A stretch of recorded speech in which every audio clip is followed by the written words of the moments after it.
Estamos começando mais esse podcast Bacon. Tudo bem com você? Seja bem-vindo a mais um episódio do Bacon Podcast. O meu nome é Lucas. E junto comigo estão os irmãos Monzambani e a Fernanda. E aí, gente, tudo bem? E também o Bruno. E aí, tô até perdendo a conta de quantos são, mas bora para mais um. Bora para mais um. Estamos com ele novamente, com o mestre Ale Nagado, Alexandre Nagado. Seja bem-vindo novamente a esse podcast. E aí, Lucas, Bruno, Fernanda, tudo bem? Prazer estar aqui de volta. Muito obrigado aí pelo convite. Maravilha, né? A Quarta gente vez, né? Quarta vez, né? Quarta vez, exatamente. Quarta vez que você está aí conosco, nos prestigiando aí com a sua presença, né? Quarta vez. E inclusive a gente vai gravar aqui hoje, né, sobre um tema, né, interessante aí que recentemente o Ale, ele escreveu lá no blog Sushi Pop, e depois eu vou te dar aí, Ale, a palavra para você falar onde o pessoal consegue te encontrar, tá? Que é justamente sobre otaku, elogio ou ofensa, né? Então, quando eu vi lá o artigo, lá, né, foi no dia 16 de agosto, né, que você publicou, eu vi o artigo, já mandei aqui no Bacon, já no grupo do Bacon, eu falei, ó, a gente precisa gravar sobre isso aqui, hein? Aí eu mandei mensagem lá para você, né, você rapidamente topou, que é um assunto aí que desde o início a gente vai rondando, né, de gravar, mas a gente nunca teve a oportunidade aí de ter um especialista para falar sobre o assunto, né? Então, chegou esse momento, certo? Ale, por favor, onde o pessoal consegue te encontrar? Bom, eu tenho um canal no Telegram, né? Tá como blog Sushi Pop e mais. Tem meu blog mesmo, né? blogsushipop.com. Tenho perfil no Instagram e no Twitter. Sempre como blog Sushi Pop. Então, dá para me encontrar. Mas o que eu mais uso é o Telegram mesmo. Sim, sim. Inclusive, tanto a sua logo ali do blog Sushi Pop, né, que tá até mesmo na fotinha lá do Instagram, você usa aquela arte, né, aquela obra de arte famosa, né, que tem uma onda, como que é o nome? Aquele ali é a grande onda de Kanagawa, do Sim. artista Hokusai. Só que eu achei legal uma versão Vaporwave, aquelas cores, né, do Vaporwave, e é o que eu acabei usando para os meus perfis em rede social. E Então, que é interessante bacana. essa arte aí, porque ela inspirou, né, o traço dos poderes de Demon Slayer, né? Então, não tem como não Sim, olhar e sim. não lembrar, né? A referência é muito E boa. aquela combinação de cores, tons de azul, aquele tipo de. O traçado, né? A Aham, primeira vez sim. que eu vi o efeito lá da respiração da água, a invocação lá do poder, eu falei, caramba, isso é tirado da onda do Hokusai. É bem legal, Sim, bem legal. sim. É isso aí, né? A Lega Nagado aí é cultura também, né? Então sempre está aí com a gente para estar falando aí sobre esses assuntos que para nós aqui a gente acha muito complicado, então a gente precisa chamar um mestre, né? Que sabe aí do assunto mais do que qualquer um aí, né? Melhor do que o Ale aqui, meu, já tá aí há anos, né, aqui trabalhando aí nesse sentido, né, Ale? Se puder, Ale, apresentar um pouquinho a sua trajetória aí, até mesmo para as pessoas que chegaram agora e não conhecem também você, né? Tá. Bom, especificamente do que a gente vai conversar agora, né? Eu escrevo sobre cultura pop japonesa já tem 30 anos. Olha aí. Eu comecei É primeiro mestre, hein? como quadrinho, Faixa preta já. bastante tempo, né? Eu comecei um Quinto pouco dan. antes fazendo quadrinhos, trabalhando com charge, roteiro e tal, mas aí em 93 eu comecei a escrever sobre cultura pop japonesa, revista 7 Cinema e Vídeo. Depois, em 94, veio a revista Herói, que foi a grande explosão, né, dos desenhos japoneses Sim. no Brasil. Quando começou mesmo, que seria depois a cultura. Opa. Ele já volta. Bom, a gente fica no silêncio que eu corto esse pedaço.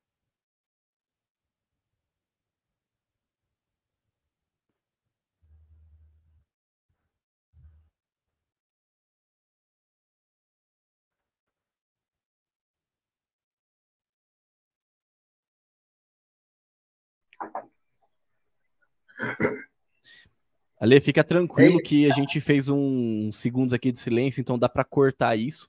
Aí você pode continuar tá, falando ali da revista Herói, tá bom? Mas fica tranquilo. tá.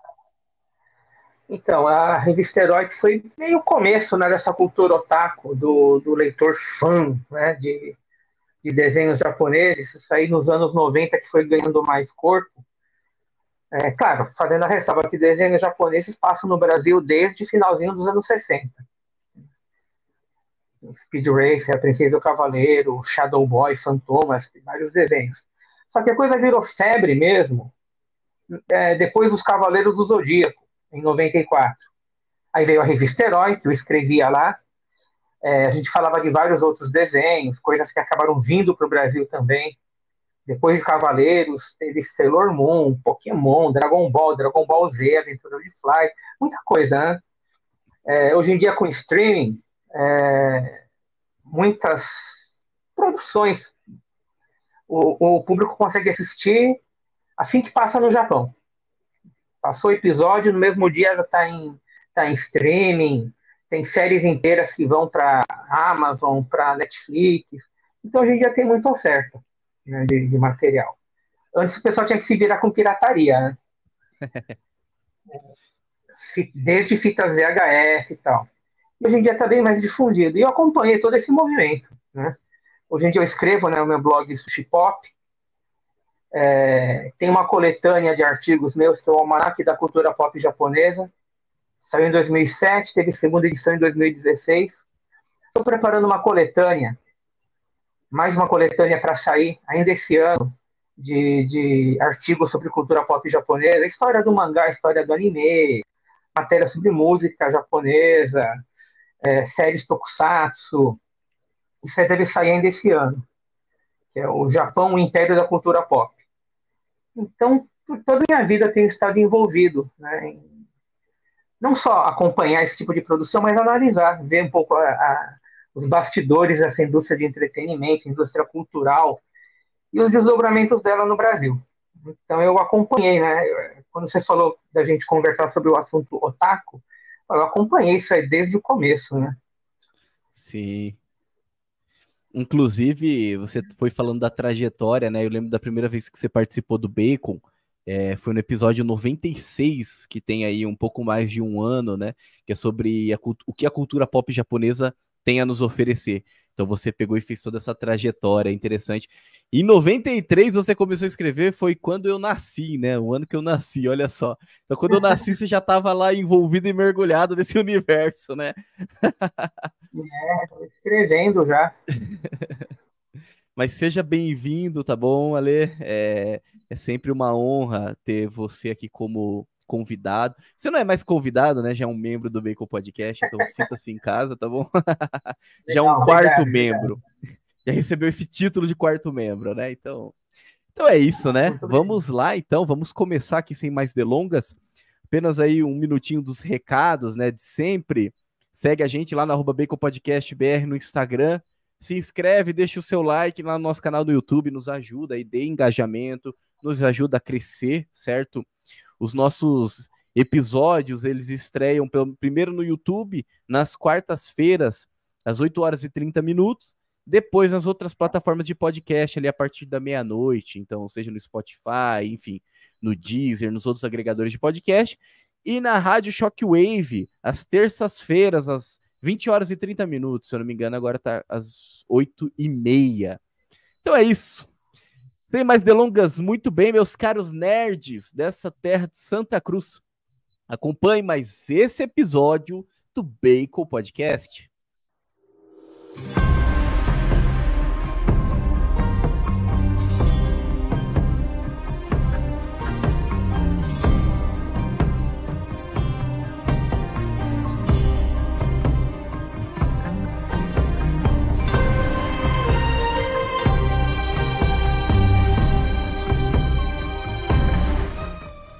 Muito bem, Bruno, dê-nos a tradicional sinopse desse episódio. Bom, bora lá.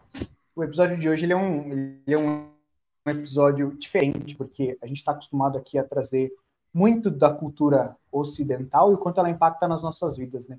só que a gente não percebe, tal, né? A gente até falou um pouco do quanto a cultura japonesa tem para oferecer para a gente, mas a gente não percebe o quanto ela já veio oferecendo, o quanto termos já foram entrando no nosso cotidiano, o quanto a gente encara, por exemplo, a palavra otaku, né? A gente já tem um significado próprio que a gente usa aqui, muitas pessoas usam significados, mas de onde ele veio, o que ele de fato significa, como que o japonês encara isso, né? Como é que funciona a cultura nerd, a cultura otaku, a cultura pop, de fato, no Oriente e a relação que ela tem com a gente, né?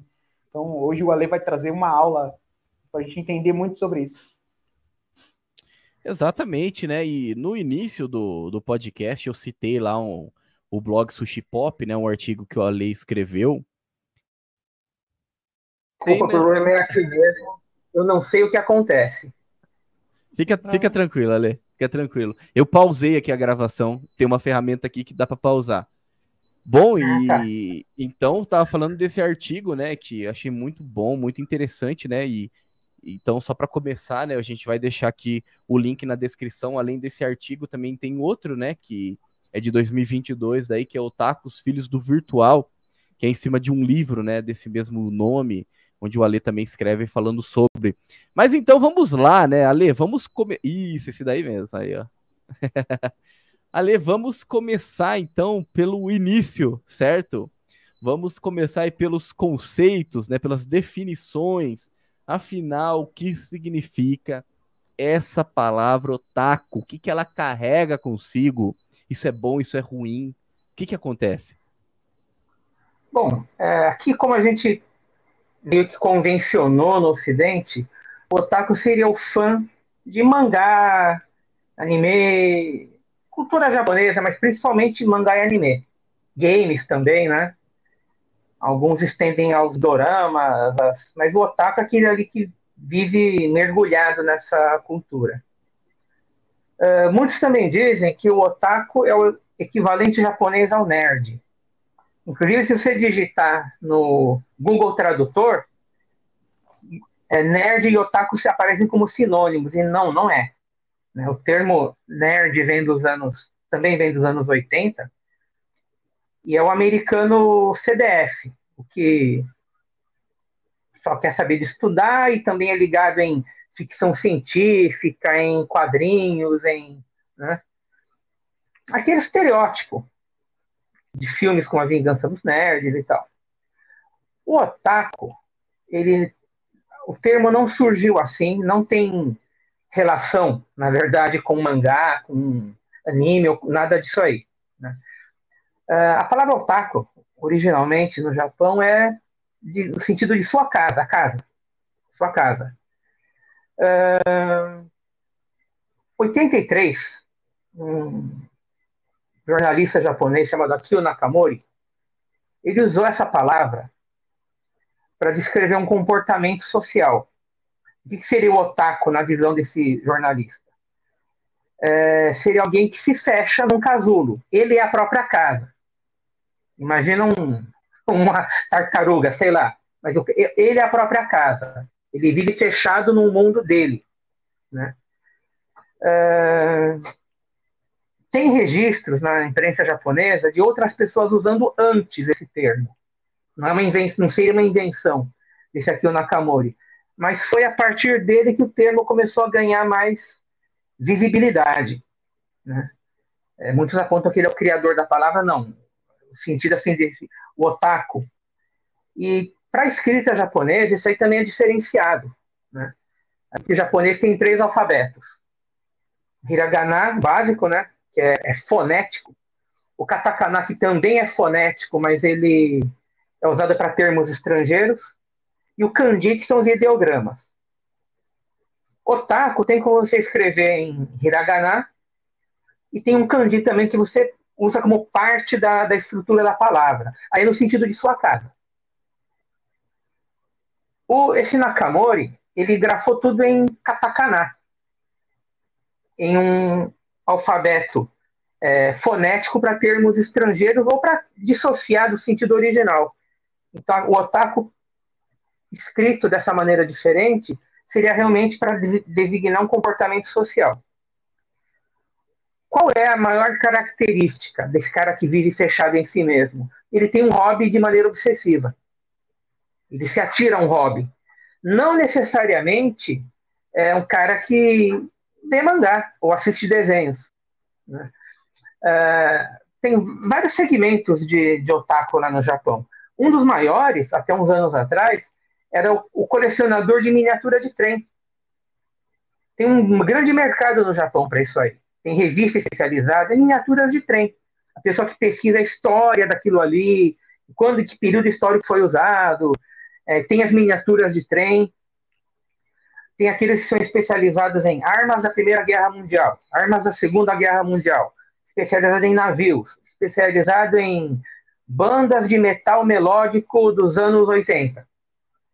E por aí vai, né? A diferença principal, essa pessoa não tem vida social, não tem amigos, não se relaciona, é um cara que fica fechado e a vida dele é quase como se fosse uma religião, né? Ganha um sentido religioso, a vida dele gira em torno de um hobby. Isso aí nunca foi bem visto na sociedade japonesa. Sempre foi era o cara esquisito, era o cara meio pária, o cara afastado da sociedade.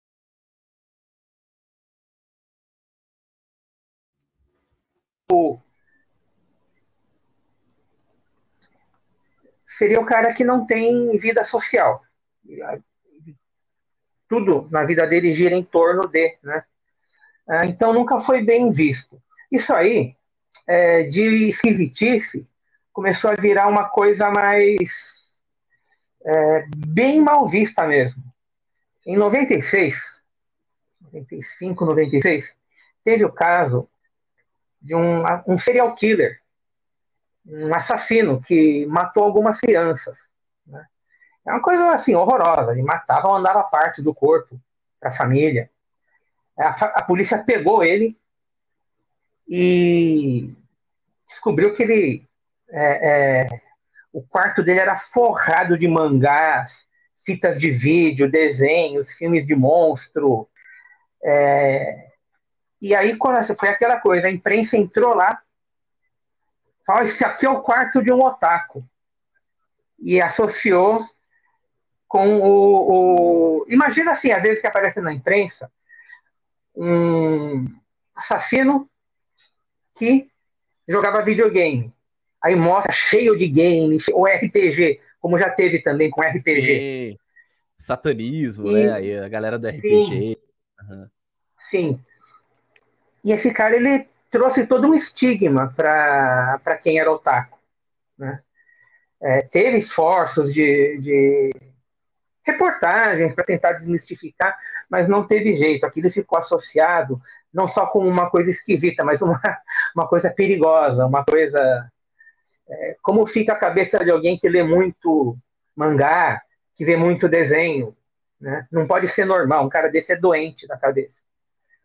Então começou a ficar um estigma muito grande. Isso aí foi se arrastando. Até hoje não é bem visto. Até hoje, né, o que acontece é que com a explosão do anime e mangá pelo mundo, começaram a usar o termo otaku para quem é fã de cultura pop.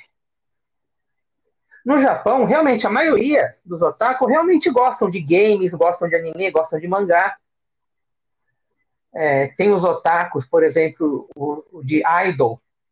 São aquelas cantoras, modelos, dançarinas, dubladoras que fazem sucesso, que o marketing em cima delas é atrair marmanjo solitário. Aliás, Mundo Idol dava um assunto por si só, porque é um assunto vasto e revela um lado muito obsessivo da sociedade japonesa, um lado de fratura em cima da obsessão de algumas pessoas. Então, todo esse estigma de otaku perseguiu por muito tempo. Em paralelo ao que acontecia no Ocidente, que o otaku começou a ser visto como o fã de mangá e anime. Aí tem os eventos lotados de gente, né? E o pessoal fala com aquele orgulho: eu sou otaku com orgulho. Mas no Japão não tem esse tipo de sentimento. E também não é, lá no Japão, por exemplo, assistir desenho animado, ler mangá, não faz de ninguém um otaku. Por exemplo, One Piece. Muita gente acompanha One Piece, e é só One Piece. Nem por isso a pessoa se acha ou é vista como otaku. Porque, eu acompanho One Piece desde criança, eu acho legal e tal. Ou, por exemplo, quem vai no cinema, vê os filmes do Hayao Miyazaki, do Makoto Shinkai, ou vai ver algum movie que está entretenimento normal, né? A pessoa consome entretenimento, isso aí tá no mangá, anime, mesmo tokusatsu, isso aí tá no pacote, né? Então não é assistir desenhos no cinema, vai estrear o Spy Family, vamos assistir, vamos. Pô, você é otaku? Não, não necessariamente. A pessoa gosta, apenas isso, né? Então, no Japão continuou por muito tempo. O que aconteceu? Algumas vezes, né, apareceram produtos de cultura pop tentando melhorar a imagem. Teve uma novela, um dorama, chamado Densha Otoko, seria O Homem do Trem, né? Que aparecia um otaku clássico, né? Cara que é fechadão, só conhece, só tem amizade com outros otaku, e o cara salva, né, uma mulher de um assediador no metrô, no trem, aliás, no trem, e começa a se corresponder com ela, e fica apaixonado, só que ele não sabe chegar junto, porque ela é muito normal, ela é muito bonita, chama muita atenção, ele é o padrão do otaku desajeitado, né?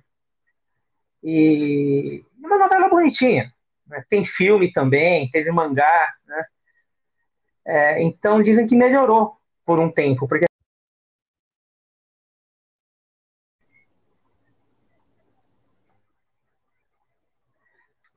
então, essa novela ficou bastante popular, né? Deu uma melhorada, dizem que deu uma melhorada por um tempo. Uns anos atrás, 2019, acho, teve um dorama, né, chamado Tokusatsu GHG, que seria a história de uma garota que trabalha num escritório, absolutamente normal, mas que ela é fanática, colecionadora de coisas de super-heróis japoneses, heróis de Tokusatsu, né? E ela morre de medo que alguém descubra. Aí ela vai conhecendo outros otaku, né? Alguns com um gosto parecido, outros com um gosto diferente. Uma colega de serviço totalmente sisuda, mal-humorada, mas que ela gosta de grupos idol masculinos. Como se fosse os Nenu do New Kids on the Block, coisas assim lá do Japão. E um cara que ela achava que era yakuza, era mafioso, todo mal encarado, mas que o cara gosta de desenhos de menininhas. Então é uma novela, um dorama que busca desmistificar um pouco, né, a figura. A pessoa pode ser normal, pode gostar, pode ter um hobby, né? Mas são coisas bem, bem pontuais. Na época dessa novela, que um dicionário mesmo comum, escolar e tal, colocou a definição de otaku como alguém que gosta muito de um assunto, reúne material, reúne conhecimento sobre a coisa e tem ações acima da média. Uma coisa que como se um otaku fosse especialista em algum assunto, se fosse muito apaixonado por um assunto. Isso aí, esse ano, ele gerou algum debate. Twitter americano, e aí acabou se espalhando ao Twitter japonês. Gerou uma discussão em rede social, né? E engraçado, otakus clássicos reclamando que como é que eu vou fazer uma piada me autodepreciando se agora ser otaku, vocês querem fazer parecer que é uma coisa bacana? Aquele papo do otaku fedido, ou tiraram a graça da autoironia, né? Então isso aí é uma discussão antiga. Grande parte do público, na verdade, não se incomoda muito com isso. Mas é verdade que tem um estigma, né? Não é uma coisa socialmente bem vista. Inclusive, quando eu estive no Japão em 2008, tinha uma viagem cultural, tinha toda uma programação para cumprir, mas a gente tinha alguns momentos assim um pouco mais livres, né? Eu consegui dar uma fugidinha para uma loja de conveniência e tinha uma seção de brinquedos lá. E eu estava lá escolhendo uns bonequinhos de Ultraman. E não era nem para mim, era para 2 sobrinhos, mas também tem os meus, tem um monte, né? Sim. Aí eu estava lá com a caixa, olhando um, olhando o outro. Tinha 2 moças na mesma loja, elas ficaram olhando para mim, cochichando entre elas e dando risada. Falei, pois aí, e se fosse para mim? É para mim. Então, sim, é motivo de risadinha, porque um adulto já comprando, né, sem ter uma criança do lado, é para ele. É otaku, deve ser otaku. Sim, sim. Então aí vem as risadinhas, mas isso aí existe. E é uma coisa engraçada, porque o japonês médio, ele tem essa imagem negativa, e aquele que se identifica como otaku, ele não tem aquele orgulho. Às vezes ele queria que não fosse tão mal visto. Mas é uma coisa, né? E por mais que a palavra tenha sido meio ressignificada, essa parte de como ela é vista na sociedade ainda é muito forte. Isso aí é inegável. Sim. Ale, você estava falando sobre os colecionáveis, né? Aqui no Brasil chamamos de colecionáveis, esses bonequinhos que o pessoal compra, né? E interessante é que existe, você falou dessa visão lá, né, no Japão. Ah, ele tá comprando para ele, não tem nenhuma criança junto, mas são bonecos tão caros que não tem como uma criança comprar, é coisa para adulto mesmo. Você tem que trabalhar, né? Você tem que ter um salário. E assim, tem que estar sobrando para você conseguir comprar, porque os negócios é tudo caro, até Funko hoje. E digo mais, você vai comprar para criança, pelo menos meus afilhados que são pequenos, eles vão quebrar em 5 minutos. Não compensa o investimento, não, gente. Vai dar um boneco de R$1,99, não vai dar um colecionável. Olha aí, ó. Então, imagina. Isso daí não é para criança. Do Arthur, eu ganhei de presente, acho que eu não teria coragem de comprar. Uhum. Mas isso aqui não é para criança. Lembra daqueles Cavaleiros do Zodíaco antigo, né? Que era um monte... Opa, caiu. Lembra quando a gente era criança que tinha aqueles bonequinhos de Cavaleiros do Zodíaco colecionável? E era um bonequinho com armadura e era um monte de pecinha, né? Não tinha como aquilo ali ser coisa pra criança. Por mais que eu era criança e tinha, não era um presente que você vai dar pra uma criança, porque é um negócio pra ficar na prateleira, assim, e tal, como enfeite. Porque é um monte de pecinha, sim, né? Não tem... Então essa coisa de colecionável hoje entrou, né, mesmo na cultura de adulto, porque ele se tornou um produto, se tornou comércio, né? O negócio sim, é caro, entendeu? O negócio do Funko, por exemplo, quando a minha filhada nasceu, a minha prima comprou para ela, né, um Funko de uma das princesas. Pergunta se a minha prima deixa a criança pegar no Funko. Não deixa. É dela, mas fica ali de enfeite no quarto. É isso. Porque é um negócio caro, um negócio que a criança ainda é muito pequena, não tem tanto cuidado, enfim, não vai saber manter, né? Então, acaba sendo para adulto. Você pega os Legos. Tem Lego que é até infantil, mas tem uns Legos que uma criança nunca consegue montar. Dá um trabalho absurdo.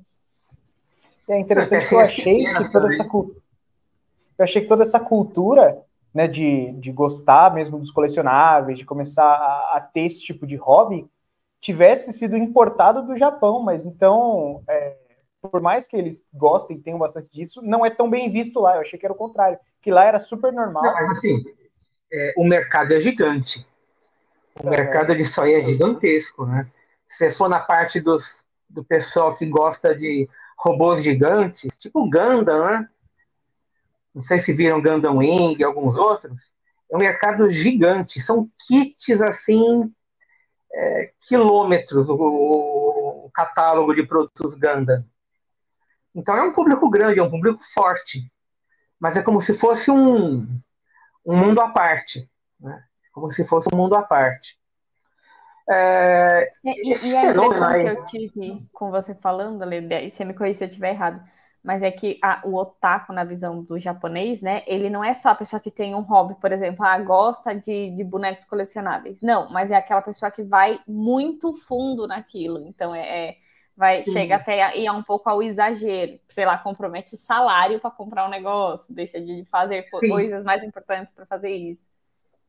Sim, esse é o ponto. Eu conheço gente no Brasil que também está, de certa forma, seguindo essa cultura, né?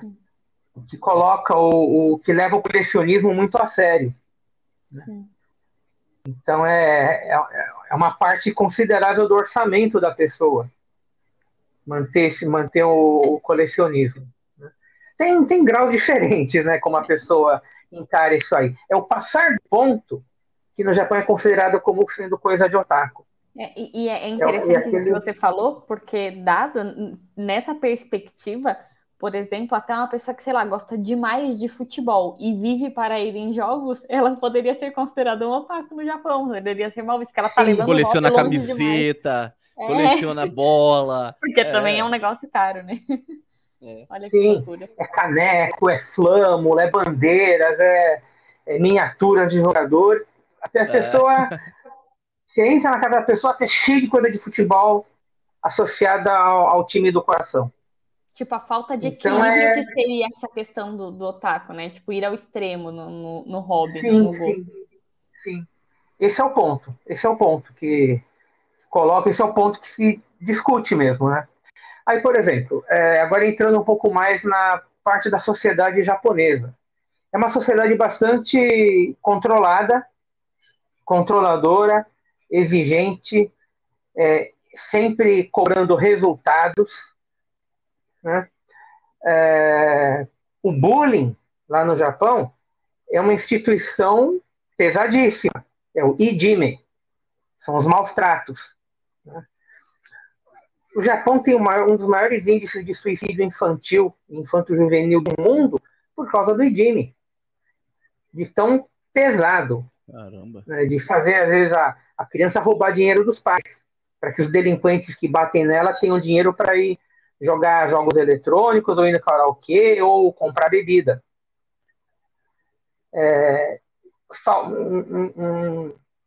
Uma sociedade onde a falta de diálogo familiar é evidente, né?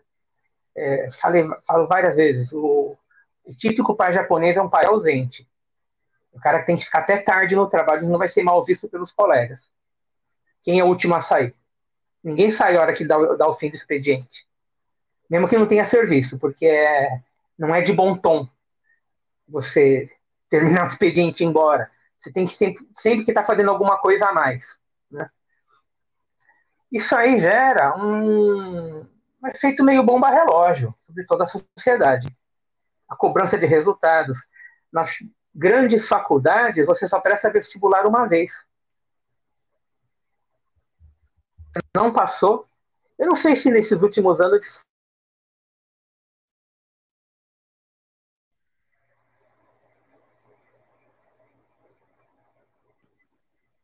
Perdi o que eu estava falando. Que parte que eu estava falando?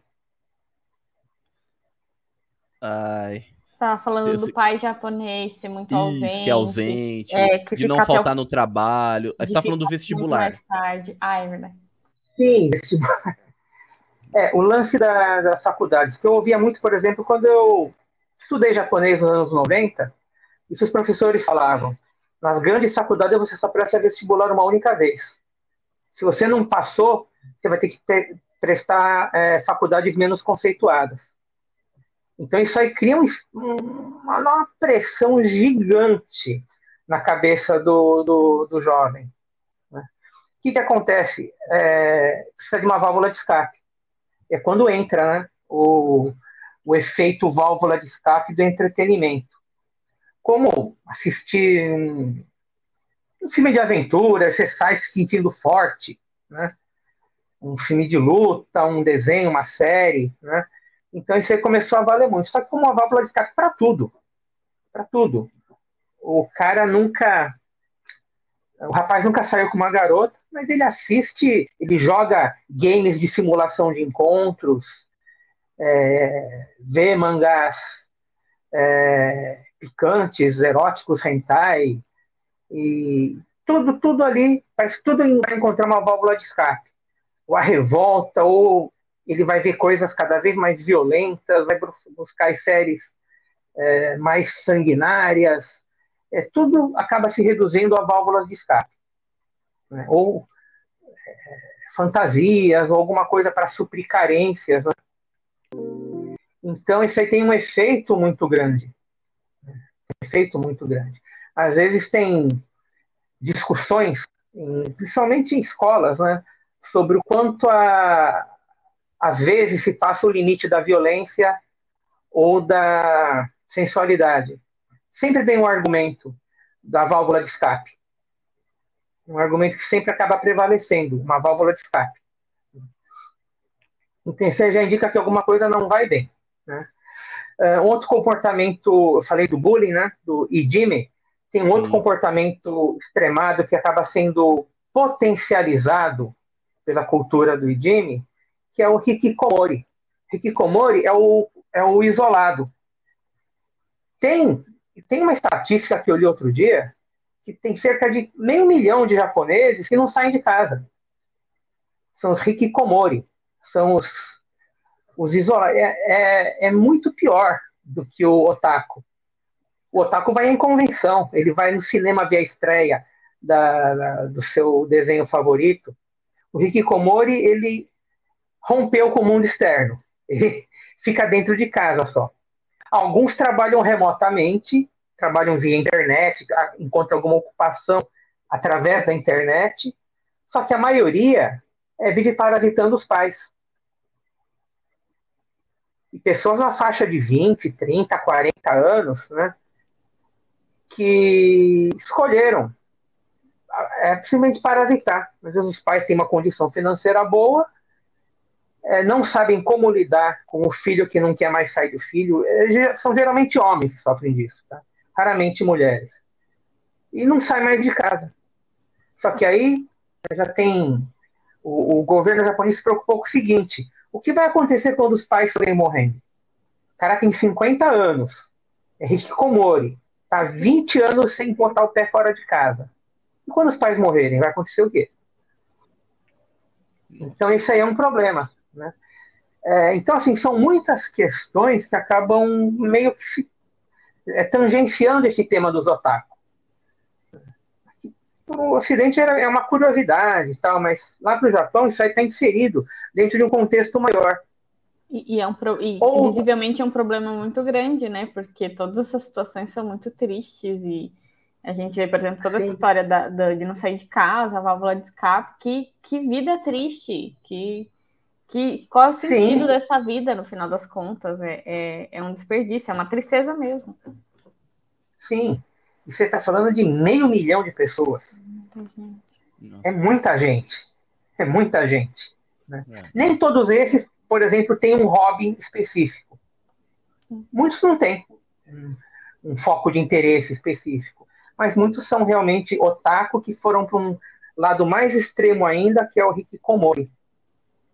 E é uma parcela da população que está.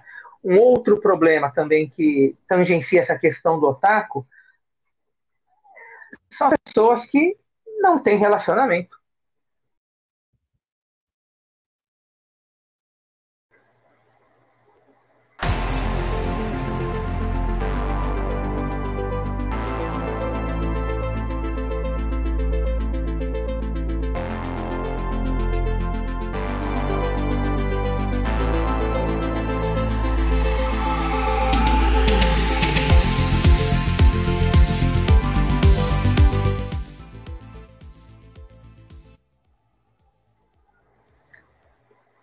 Então, um dos grandes problemas, né, da sociedade japonesa hoje em dia é a queda dos índices de natalidade.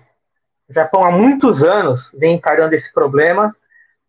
O governo não sabe mais o que fazer para incentivar as pessoas a casarem e terem filhos, basicamente isso. O japonês médio ele não quer mais casar. E os que casam raramente querem ter filhos. E os que têm vão ter um filho. Até uns anos atrás, eu lembro que fizeram uma campanha do governo mesmo. Convidaram um cantor, ator, que até fez um dos Ultraman, Takeshi Tsuruno, porque ele tem 3 filhos. Ele meio que virou um ídolo, assim, mas não surtiu muito efeito. Por mais que se faça campanha,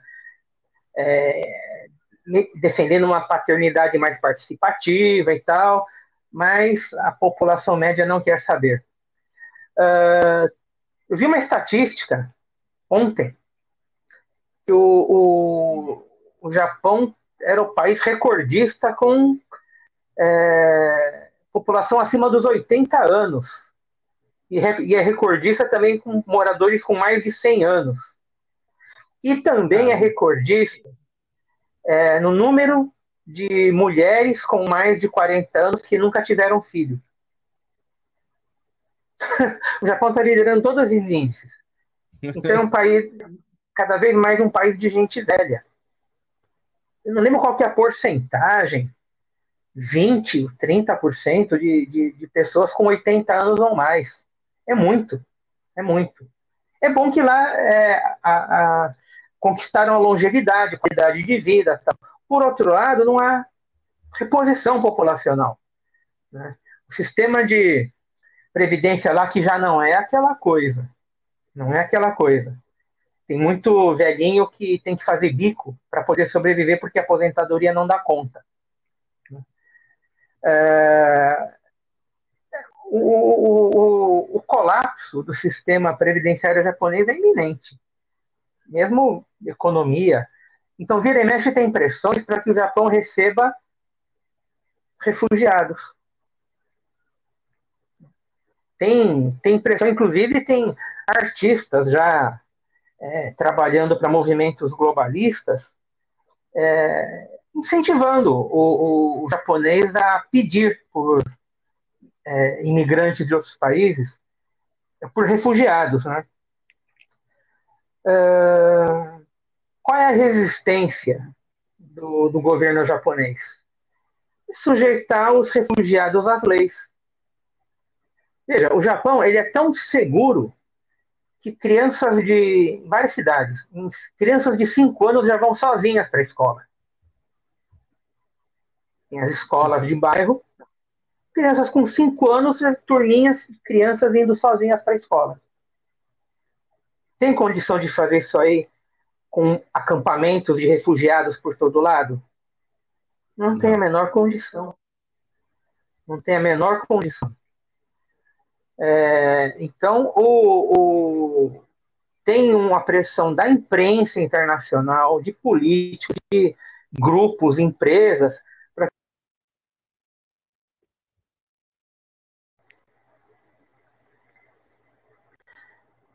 Então, tem uma pressão muito grande, dentro e fora do Japão, para que eles abram as fronteiras para receber refugiados do Oriente Médio, da África.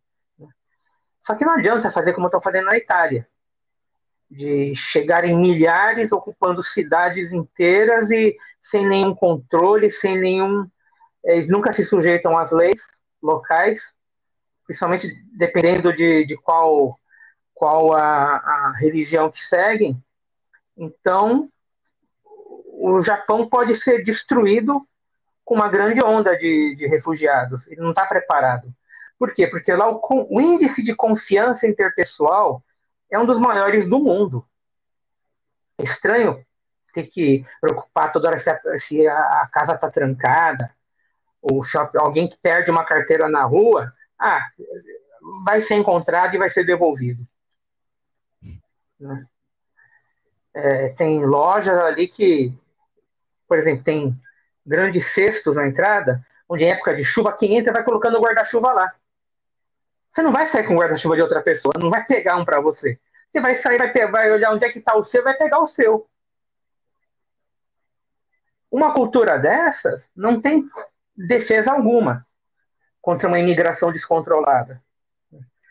Então, isso aí é outra das questões. Então, por isso que eu digo, a questão otaku, ela é tangenciada por várias outras. Ele é um aspecto que revela uma série de problemas e desafios que o que o Japão está enfrentando. E a maioria das pessoas não tem noção disso, né? Mas é muito mais complexo, muito mais complexa. A questão do hikikomori, a questão da queda de natalidade, a questão do higiene, os maus tratos escolares. Tem também o karoshi. Karoshi é a morte por exaustão no trabalho, literalmente. Sim. São pessoas que colapsam depois de ficar dias trabalhando 16 horas por dia. Nossa. Então, sim, esse aí é um outro aspecto, né? O karoshi, a morte por exaustão. Não há muitas estatísticas sobre isso aí, mas o que se sabe é que no Japão é considerável. É considerável. Até acompanhei uns anos atrás o caso de um roteirista de seriado que literalmente morreu trabalhando, né?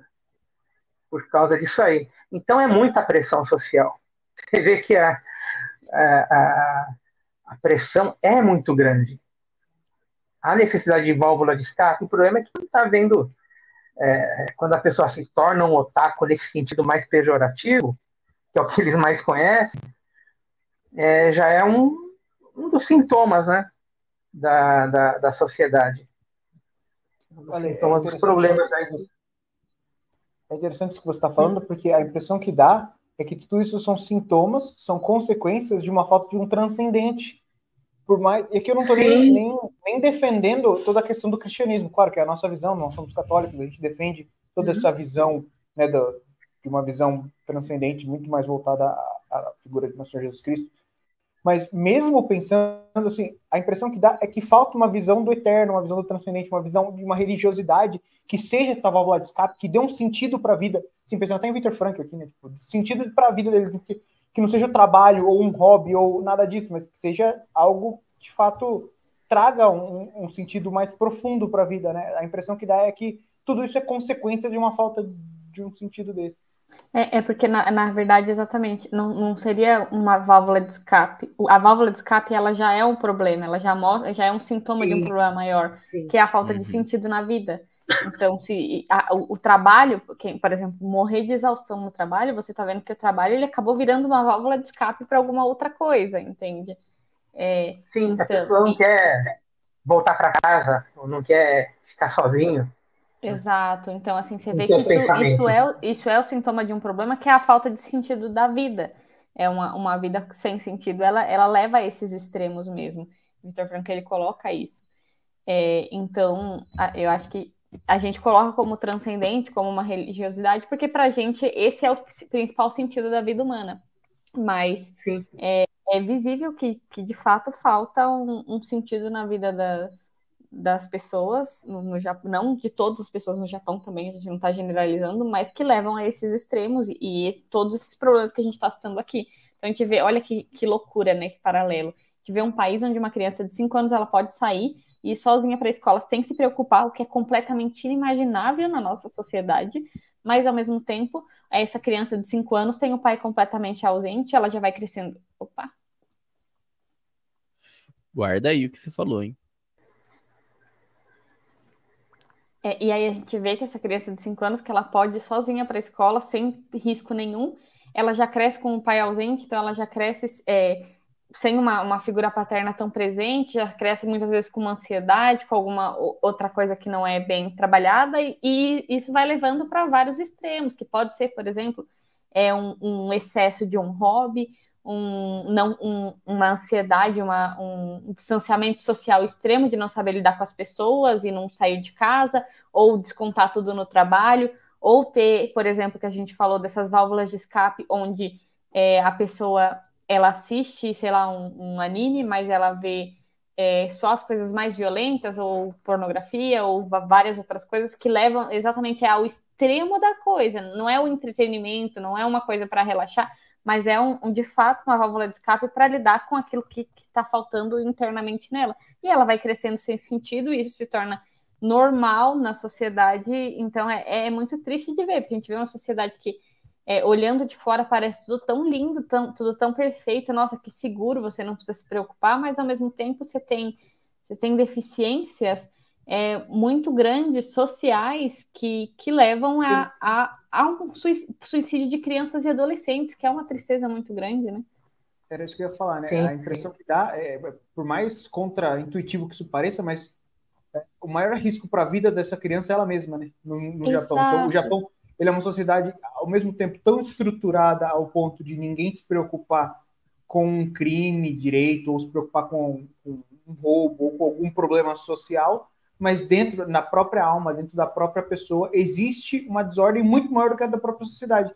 Então, daqui a um tempo isso vai estourar, porque como a gente até falou algumas vezes aqui, né, mas a sociedade é um reflexo das almas individuais que a compõem. Então, se as pessoas estão nesse nível, daqui a pouco essa sociedade foi construída ao longo de anos, ela vai ruir. E independente se vai chegar refugiados ou não, assim, pode ruir por causa de estrangeiros ou pode ruir pelas próprias mãos dos japoneses se nada for feito, né? Isso é loucura. E aqui não é um julgamento que a gente está fazendo ao Japão, à sociedade japonesa, até porque, né, a gente está aqui do outro lado do mundo, não tem nada a ver com isso.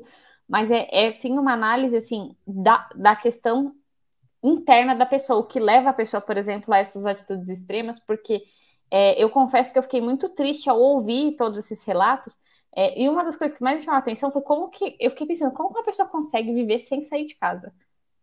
Como que a pessoa consegue não se relacionar, não falar com ninguém, não ter contato com outro ser humano, porque todo ser humano, ele é naturalmente um ser sociável, a gente precisa de outras pessoas. Uma vida muito triste, uma vida sem outras pessoas, uma vida sozinha é uma vida muito triste. E isso é muito preocupante. Imagina um adulto assim, é muito triste, mas imagina um adolescente, uma criança assim, meu Deus, assim, é de partir o coração. Uhum. sim, sim. Casos É, existem. E pode falar, pode não, falar. Depois eu falo. uma vez eu vi, né, acho que foi no Twitter, alguém, um jornalista conhecido, estava comemorando uma estatística que tinha saído sobre o japonês ser um dos povos mais ateus do mundo. E relacionava isso com o desenvolvimento social. E eu pensei na hora, meu, você não sabe absolutamente nada, né? Porque é um povo, uma vez alguém disse, quem não acredita em Deus acredita em qualquer coisa. E é um povo muito supersticioso. É só ler qualquer mangá, você vai ter contato com um monte de superstições que o povo japonês tem. Então não existe povo perfeito, né? E uma coisa que eu tenho para mim, uma das piores coisas que aconteceu na história do Japão foi a destruição de Nagasaki, que era uma diocese. Havia um seminário lá. Era a partir de Nagasaki. Foi assim na época do século XVI, XVII, e estava sendo assim na época da Segunda Guerra. Nagasaki era um centro de evangelização do Japão. A erradicação física, né, de igrejas, seminário e tal, fez um mal gigantesco. Isso não foi reconstruído. Ainda é um centro cristão católico, Nagasaki, mas não é sombra do que foi. Isso aí foi realmente interrompido pela bomba atômica. Teve um efeito de longo prazo muito maior, né? A cidade foi reconstruída, mas o estrago feito nunca foi recuperado, né? E depois, na ocupação pós-guerra, eles abraçaram totalmente o liberalismo americano.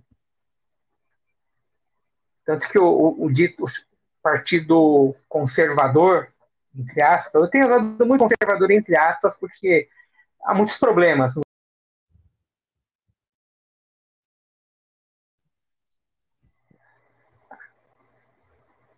Há muitos problemas na chamada visão média do conservador, né? Hoje em dia eu nem tenho me considerado mais conservador, né? Eu acho que é mais simpático ao tradicionalismo, vários aspectos dele, né? Mas, por exemplo, o chamado Partido Conservador lá no Japão é o Partido Democrático Liberal, é o LDP, Liberal Democratic Party. Então, os liberais são os conservadores do Japão. E quem conhece um pouco mais essa parte aí teoria política, vê que o liberalismo é a porta de entrada para uma série de problemas. Sim. O Trump mesmo, aí, recentemente, ele deu uma entrevista, né? Ele criticou o posicionamento do Ron DeSantis lá, quando ele quer acabar com a questão do aborto, né? E o Trump, ele meio que critica, não, você não pode tirar isso daí até, se não me engano, a sexta semana, não lembro, sexto mês, uma coisa assim. E ele dá uma criticada, falando, isso aí é o pior erro que você pode fazer, é tirar, né, essa É liberal. possibilidade. Ele que é o cavaleiro branco ocidental, né, conservador. Pois é. Então, na verdade, o liberal é o cara do Estado laico. É o que relativiza. Ó, eu sou contra, mas se você for a favor, tudo bem. Né? E o Japão é tomado pelo liberalismo. Né? Então, no pós-guerra, houve um embate muito grande. Só que de um lado eram os liberais, do outro lado eram os comunistas. Então, o Japão se dividiu dessa maneira. Né? Mas tem a esquerda mais nacionalista japonesa, lá é diferente, mas de um modo geral, o que prevaleceu lá foi o liberalismo. Tanto que o princípio de liberdade de expressão lá é um dos lugares onde mais se permite mesmo uma liberdade de expressão.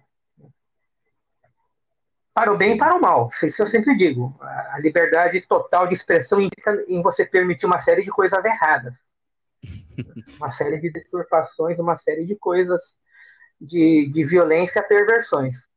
Sim. São abordadas lá com a naturalidade, porque não, lá é liberdade de expressão, lá é o pensamento liberal. Uhum. Mas tem forças, assim, tradicionalistas, à esquerda também, lá, que olham com preocupação a influência estrangeira. Porque toda a cultura ocidental foi filtrada lá maneira própria do japonês. E acabou se incorporando à sociedade local. É uma coisa bem mais complexa do que a gente imagina.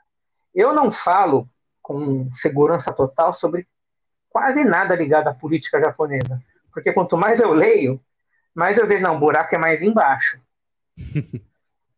Eu li um livro Sim. sobre a máfia japonesa e as ligações na política, aquilo explodiu minha cabeça. Coisas que eu não imaginava. E começaram a fazer sentido com outras coisas que eu fui lendo. Desde mangás até desenhos. Tá, agora faz mais sentido. Então é uma coisa realmente bem diferente, né? Bem diferente. Mas esses problemas são reais. E é interessante a gente pensar nisso porque a gente está tão acostumado a ver toda essa... a gente fala aqui da guerra cultural, a gente fala de como a cultura ela está trazendo um pensamento liberal, está trazendo um pensamento progressista e está destruindo, né? O Ocidente está destruindo a família. E aí, quando a gente para olhar para o Oriente, fala, não, lá a cultura é muito diferente, lá a vida é diferente, lá é tudo diferente. Mas será que é mesmo, né? Ou será que o liberalismo, o progressismo está travestido de outras coisas, está mudando a sociedade de formas diferentes? Então, leva a gente a pensar, né, naquilo que muitas vezes as pessoas fecham os olhos para isso, né? Acham que, por exemplo, que dinheiro, que conforto, que bem-estar, que bens materiais, né, são tudo. Então, aí a gente olha uma sociedade que materialmente, economicamente, ela é uma das mais, se não a mais desenvolvida, porque eu acho difícil pegar, os Estados Unidos tem mais dinheiro, a China pode ter mais dinheiro, mas são países tão grandes, com tanta diversidade econômica dentro da população, e o Japão não. O Japão, qualquer pessoa tem um conforto absurdo, tem bens, né, tem facilidade para conseguir as coisas de forma absurda, e mesmo assim não consegue, né, chegar naquilo que é necessário, né, no bem transcendente. Então, você vê que não completa, né? Mas eu vou falar uma coisa, né? Até isso tem mudado de uns anos para cá. Um fenômeno que tem aparecido no Japão, assim, sempre existiram moradores de rua no Japão. Geralmente eram coisas isoladas, né? Mais ou menos, só usar o termo favela porque é a coisa que se aproxima mais.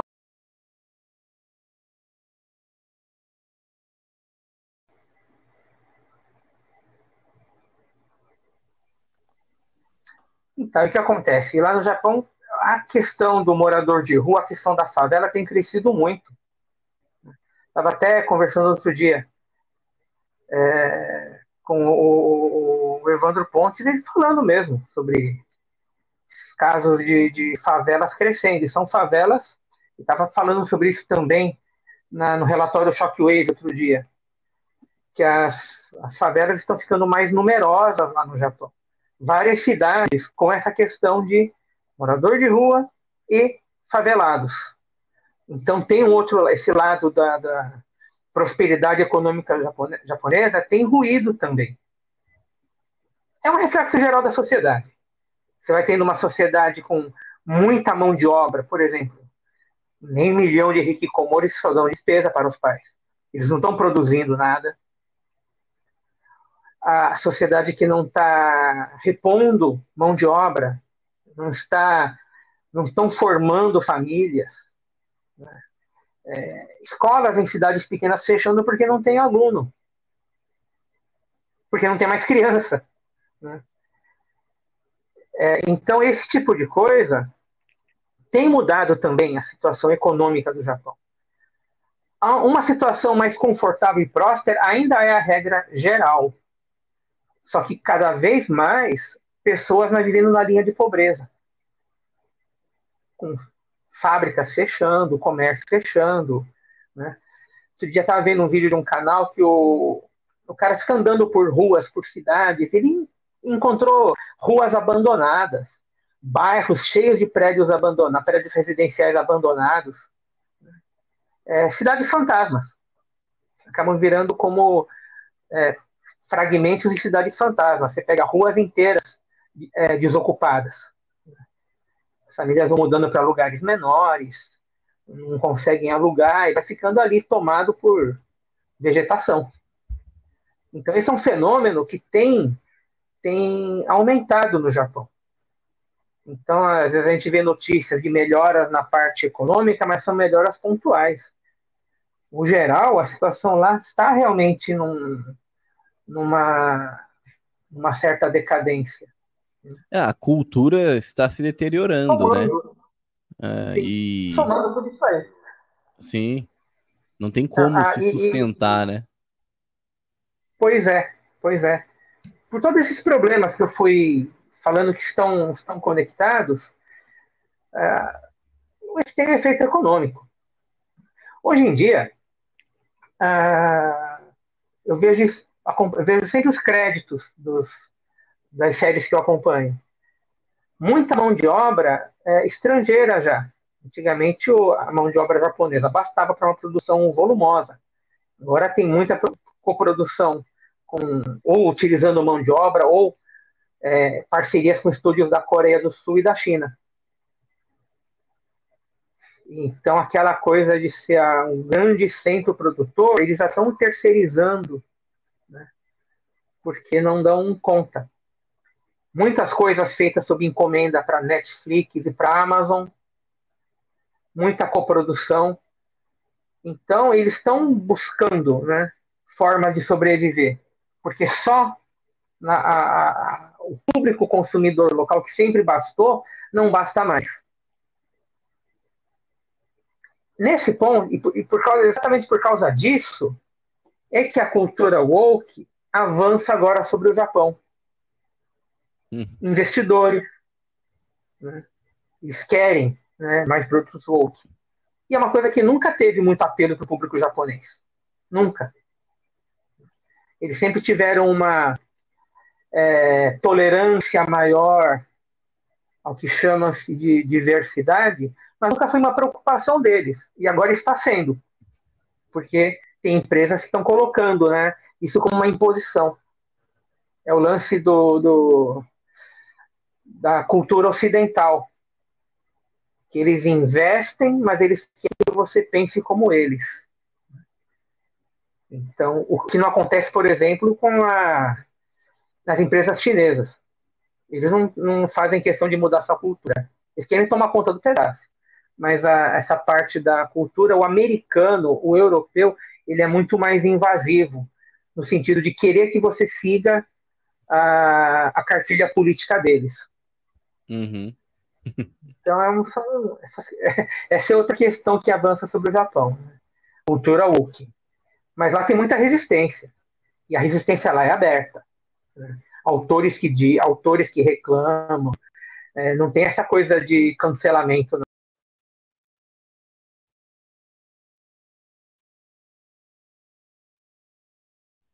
Eu estava falando mesmo.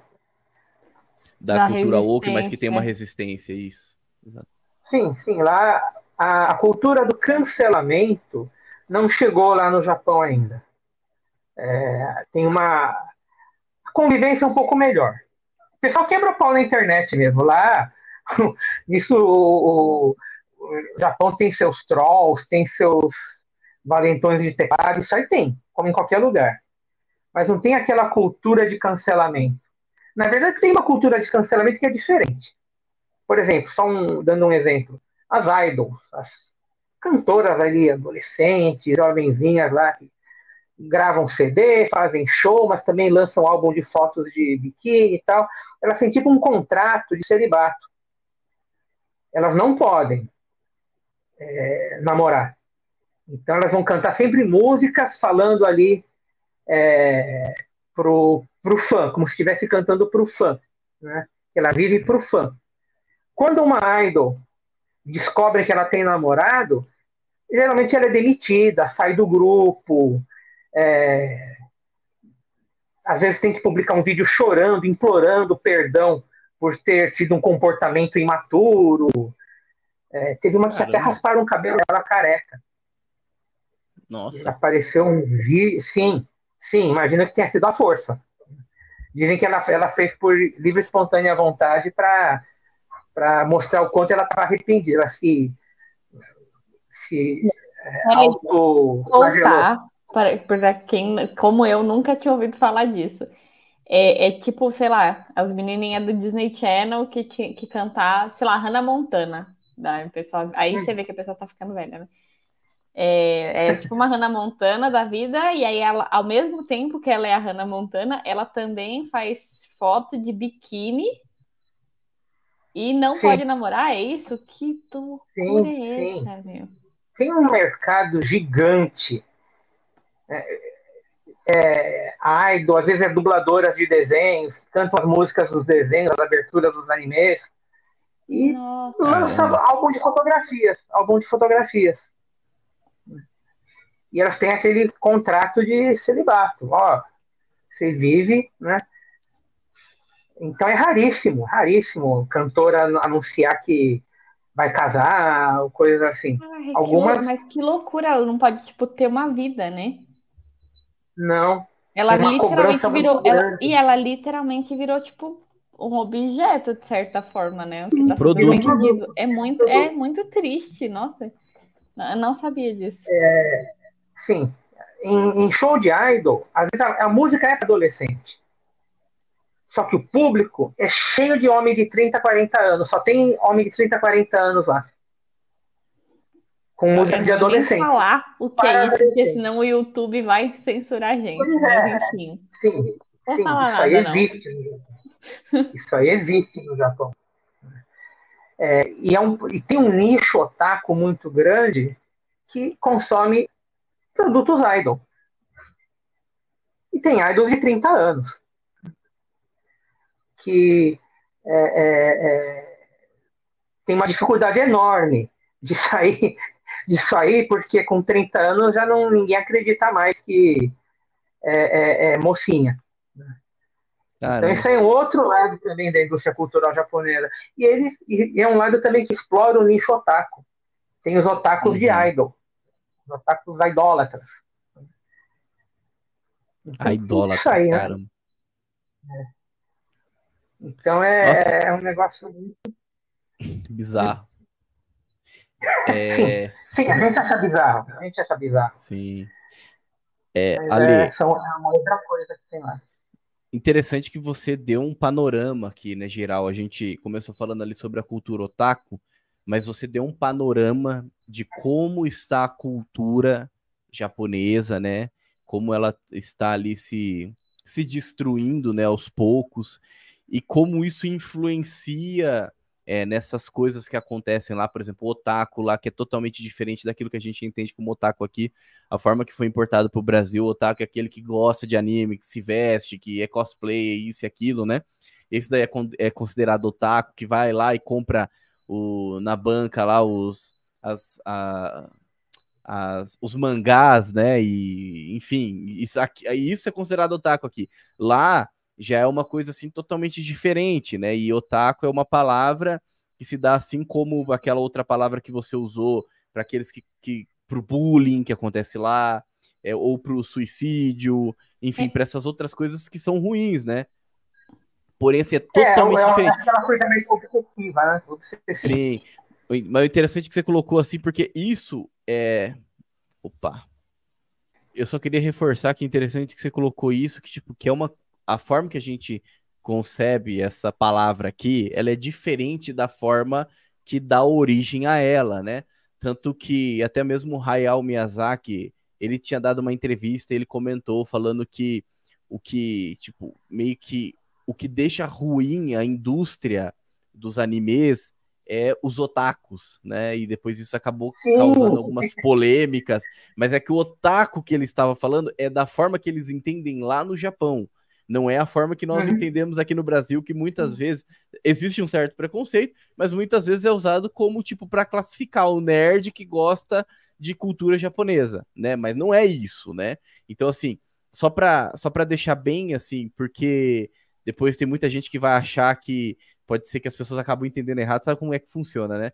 Porém, é totalmente diferente do jeito que é lá, do jeito que é aqui. Por isso que o Alê, ele deu um panorama geral mostrando como que está a cultura e por que que existe esse tipo de coisa lá, né? E eu acho que vale até um aviso para os nossos ouvintes, no sentido de que, bom, se a gente sabe que a origem da palavra é algo tão ruim que foi, inclusive, usado para descrever um comportamento de um serial killer em um determinado momento, claro que aí já é um extremo muito grande, talvez valha a gente começar a não usar a palavra otaku, e sim usar alguma outra coisa. E não, eu gosto de anime, eu gosto de mangá, também não precisa rotular, né? Porque o povo também gosta de ter um rótulo, ter uma tribo, alguma coisa. Sim. Eu gosto de anime, eu gosto de mangá. E tentar deixar, porque de fato a origem da palavra é de algo ruim, é de algo que ultrapassa o limite correto da coisa, é o que a gente falou no começo. O problema não é você gostar de anime, não é você gostar de mangá, não é você gostar de miniaturas de trem, não é você gostar de futebol, ter o hobby que você quiser. O problema é o excesso, é aquilo que te leva ao vício, né? Que te faz deixar aquilo que é a sua responsabilidade, aquilo que é o seu dever, e em detrimento disso. Então, o problema está nesse excesso, tá? Deixar, por exemplo, não sair de casa, esse comportamento antissocial, coisas assim. Esse é o grande problema do otaku, né? Então, talvez valha para os brasileiros a gente não usar essa terminologia mais e começar a usar uma outra, ou não usar nenhuma, enfim. E lembrar sempre dessa questão, que é o equilíbrio que a gente busca. Não tem problema nenhum gostar, a gente gosta também. Mas eu não vou deixar de trabalhar, de estudar, de fazer o que eu tenho que fazer, de ir na missa para ficar vendo anime, ler mangá. Não existe isso, né? Sim. Tem uma galera aí que não gosta, né, disso, que fala que não tem que assistir anime, que não tem que assistir isso ou aquilo, né? Que acaba cagando um pouco de regra. Eu acho que você que nos ouve, né, aqui nesse podcast, você sabe que, muito pelo contrário, a gente apoia o entretenimento, seja ele um anime, seja ele uma animação, um desenho, um filme, uma série, a gente apoia mas tem que ter um limite, né? Desde que seja um entretenimento saudável, não é pra você ficar vendo esses animes que sem não presta, né? Convenhamos também que tem animes e animes. Aí entra o ponto, o problema do otaku, ali, da forma que ele é concebido lá no Japão, é justamente essa questão de você querer sair e fugir da realidade. Igual o Ale já falou aqui nesse episódio, o Bruno, a Fernanda aí, eles comentaram sobre esse problema de você querer fugir da realidade. Uma coisa é você buscar o entretenimento, outra coisa é você querer fugir da realidade. Mas existem animes que você consegue ainda buscar dentro daquele anime, trazer algo para sua realidade, né? Então a gente volta na ideia de Tolkien. Sim, a gente O volta na Spy ideia. Family que a gente gravou é um excelente exemplo disso. Exato. A gente volta na ideia do Tolkien sobre a fantasia. E isso a gente deve aplicar para todas as coisas, seja para literatura, seja para filmes, enfim, para o universo fantástico, para uma animação, para um anime, seja mangá, seja ocidental, enfim, né? A gente deve aplicar isso, que é a ideia da fantasia, que é a consolação e a recuperação. Não é eu querer sair fora da realidade, porque a minha realidade está muito triste e eu quero viver num mundo paralelo. Isso daí, aí que tá o problema. Muito pelo contrário, eu entro naquele mundo ali, naquele universo fantástico, e através das coisas que aquele universo me proporciona, por exemplo, eu vejo virtudes heróicas, eu vejo o amor da família, eu vejo a luta contra o mal, o bem lutando contra o mal, e assim eu trago aquilo para minha realidade e olha assim, olha como o mundo ele pode, olha como existe o mal no mundo, e a gente tem que lutar contra o mal, certo? A gente tem que ser justo, nós precisamos ter as virtudes, enfim. Então, essa é a ideia do Tolkien, né? Não é você fugir da realidade, mas é você entrar na fantasia e você começar. A frase que ele fala, né? Você começar a ver beleza na grama que é verde, entendeu? Então eu venho para o mundo real e eu começo a ver beleza nas coisas. Por quê? Porque eu recuperei aquele valor através da fantasia. Então, aí que está o caminho correto, né? E a gente pode encontrar isso através do anime que é bom. A Fernanda citou aqui o Spy Family que a gente... Então a Fernanda citou o exemplo do Spy Family, que a gente gravou inclusive com a Alena Gado, lá sobre artes marciais, que a gente gravou também com a Alena Gado, com o Evandro Pontes. A gente citou tantos filmes também, de tantas coisas, né? Enfim, tantas coisas que a gente grava, a gente busca trazer aqui no Bacon, justamente para isso, né? Não só mostrar, apontar o dedo para aquilo que é ruim, mas também trazer coisas boas, né? Principalmente dentro desse universo, que infelizmente hoje em dia está sendo cada vez mais inundado com coisas ruins, né? Então, assim como o Ale apresentou, né, essa cultura que está se deteriorando, e isso está refletindo também nesse universo, né? Então, acredito que é isso, né, Ale? Uhum. O principal é isso aí, né? Acho que deu para explicar bem o que é a questão do otaku lá no Japão, mostrar que aquilo é parte de uma série de acontecimentos e problemas maiores ligados à sociedade japonesa. Isso aí serve também, ver outras culturas, serve para a gente olhar a nossa de um jeito diferente. Estamos abrindo espaço para esse tipo de erro, fazemos algo de diferente para que não aconteça isso. Isso tanto em nível social quanto em nível pessoal mesmo, né? Até onde isso aqui, esse hobby é importante para mim, essa coleção, esse hobby, esse passatempo, né? Isso está ocupando o lugar de Deus, está ocupando o lugar de uma família, está ocupando o lugar de um relacionamento, está ocupando o lugar de uma amizade, né? Então é isso aí. Quando cai na questão da fuga, é uma coisa maléfica, né? E há uma linha tênue entre isso aí, entre você estar relaxando e se divertindo e estar fugindo. Quando você se diverte, você está recarregando baterias, você está se inspirando, né? Um bom filme, uma boa série, um bom livro enriquece sua imaginação, né? A tal da formação de imaginário, né? Que alguns tantos falam. Mas é isso, é você... um entretenimento te trazer alguma coisa de boa, uma coisa boa que você leva para a sua vida. E eu vi muitos desenhos, li muitos quadrinhos que passaram valores que eu acabei incorporando na minha vida, né? Então, acho que esse aí a principal ideia que eu quero deixar, né? Conhecer a palavra, conhecer o que é esse fenômeno cultural que é o otaku, ver como é no Japão e comparar com o que a gente tem, a nossa realidade brasileira, a realidade pessoal de cada um, né? O que fazemos para que o entretenimento seja algo sadio para a pessoa. É isso aí. Perfeito. Vamos então concluir esse episódio.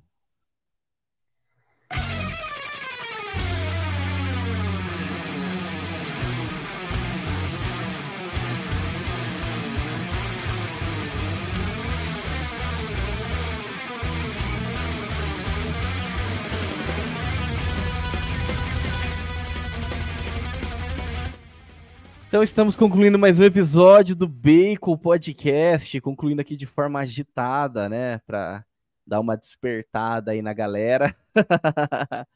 É isso, então, Ale, muito obrigado, viu, pela contribuição, por todo o conhecimento compartilhado aqui com a gente. Seja sempre bem-vindo.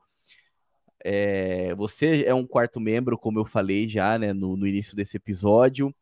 E fica o nosso agradecimento, né? Todo o horário aí que você disponibilizou agora à noite, né? Enfim, muito obrigado mesmo. Eu que agradeço. Lucas, Bruno, Fernanda, contem comigo aí. Quem sabe aí numa próxima. Opa, com certeza. Um pouco mais. Isso aí, maravilha, né? Então, os links estão todos na descrição. Os artigos que a gente citou lá no começo, para você encontrar ali o Ale Nagado, o blog dele, né? O Instagram, do Bacon também. Então, aqueles recados iniciais, se inscreve, deixa o seu like, compartilhe com seus amigos e familiares, certo? Agradeço você que nos acompanhou até esse momento. Fique com Deus e que a força do Bacon esteja com você. Valeu!